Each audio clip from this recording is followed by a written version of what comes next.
લોકશાહીના દુશ્મનોની આંખ ખોલવા માટે અત્યારે અમે સુરેન્દ્રનગર કલેક્ટર ઓફિસમાં છીએ। અરે મને કહેતા વેદના થાય છે કે મારા ખેતરમાં મને પૂછ્યા વગર લોકો ઘૂસી જાય છે। પોલીસના રક્ષણ સાથે આ સરકારની મિલીભગતથી કલેક્ટરના ઓર્ડરથી લોકો ઘૂસી જાય છે અને મારા ખેતરમાં મારે નહીં જવાનું, મને વળતર નહીં આપવાનું, કાયદાઓ ફોલોઅપ નહીં કરવાના। ખેડૂત એ આ જગતનો તાત છે। ખેતી અને ખેડૂત એ લોકશાહીની ઓળખ છે। આ ભાજપ ભ્રષ્ટ ભાજપને એ ખબર હોવી જોઈએ કે તમે ત્યાં બેઠા છો તો એ ખેડૂત અને ગામડાઓની કૃપાથી બેઠા છો। આ ભાજપ સરકારને એ પણ ખબર હોવી જોઈએ કે મા ભારત એ ગામડાઓમાં વસે છે। આજે એના ખેતરો ઉપર નજર બગાડી છે।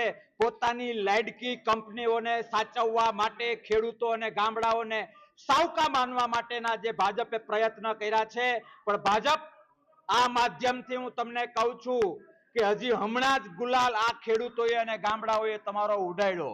હજી એ કલર ધોવાણો નથી, એ ગુલાલ ધોવાણો નથી। 1 મહિનાની અંદર તમે ખેડૂતના કપડા લોહીવાળા કરવા જઈ રહ્યા છો।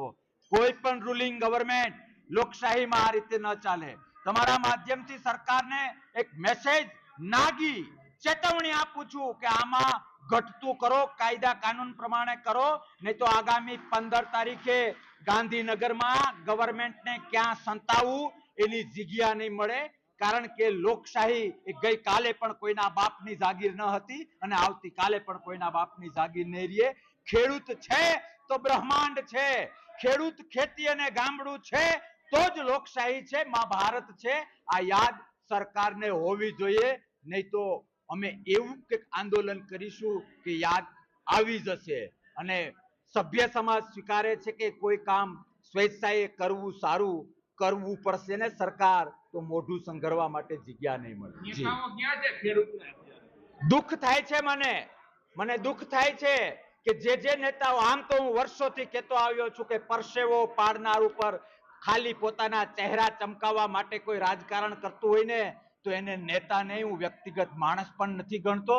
અને જે લોકોએ ખેડૂતના ખભે પગ રાખીને પોતાનો ચહેરો બનાવ્યો છે અને આ વેદના વખતે ક્યાંય સંતાઈ ગયા છે, તો હું વિનંતી કરું કે આજ પછી તમારી જાતને કોઈ પણ ઉપનામ આપો, ખેડૂત નેતા આપશો ને તો પાપ લાગશે, પાપ।